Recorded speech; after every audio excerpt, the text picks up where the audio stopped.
पहले कोरोना महामारी और अब रूस यूक्रेन, ये दो फैक्टर ऐसे हैं जिसने वैश्विक अर्थव्यवस्था पर ब्रेक लगा दिया।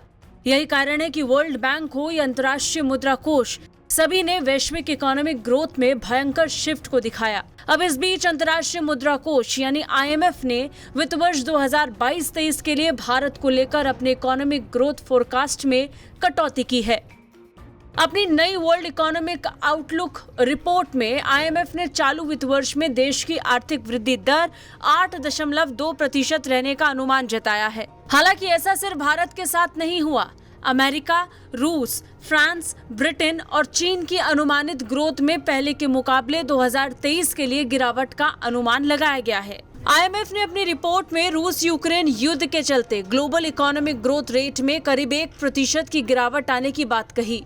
वहीं चीन की ग्रोथ रेट 2022 में 4.4%, 2023 में 5.1% रह सकती है। अंतर्राष्ट्रीय मुद्रा कोष का मानना है कि युद्ध की वजह से कच्चे तेल की बढ़ती अंतर्राष्ट्रीय कीमतों से घरेलू खपत और निजी निवेश प्रभावित होगा। युद्ध की वजह से ग्लोबल सप्लाई प्रभावित हुई है। इससे दुनिया भर में महंगाई बढ़ रही है।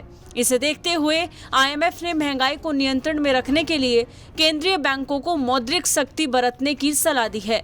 इससे पहले IMF ने जब जनवरी में अपनी रिपोर्ट जारी की थी, तब IMF ने चालू वित्त वर्ष में देश की आर्थिक वृद्धि दर 9% रहने का अनुमान जताया था।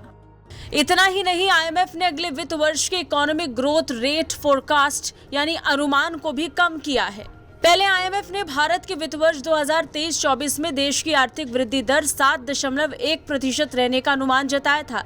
इसे अब 0.2% कम करके 6.9% कर दिया गया है। हालांकि IMF की इस रिपोर्ट में अगले साल महंगाई के घटने के संकेत भी दिए गए हैं। अंतर्राष्ट्रीय मुद्रा कोष की रिपोर्ट के मुताबिक वित्त वर्ष 2022-23 में भारत की महंगाई दर 6.1% रह सकती है, जबकि अगले वित्त वर्ष 2023-24 में इसके 4.8% पर रहने का अनुमान है।